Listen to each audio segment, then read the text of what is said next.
చిన్నప్పటి నుంచి నా పేరు ముందు డాక్టర్ ఉండాలనుకున్నా. ఇంతలో పెళ్ళి, కొత్త జీవితం, అయోమయం, పసితనం మాయం.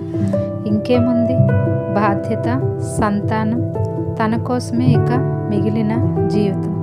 ఇలా ఎదగాలన్న నా కోరికని ఏం చేయాలో అర్థం కాక వివిధ రకాల ఉద్యోగాలు, పనులు చేస్తూ కాలం వెళ్ళబుచ్చాను.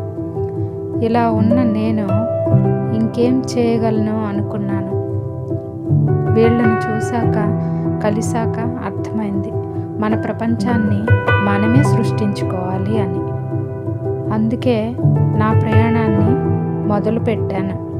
నా ప్రయాణం ఎంతోమంది జీవితాలను మార్చగలను అని నమ్ముతున్నాను, అంగీకరిస్తున్నాను. మీ ఆలోచనలు కూడా ఇలానే ఉంటే రండి, నాతో కలిసి జీవితం మార్చుకుందాం.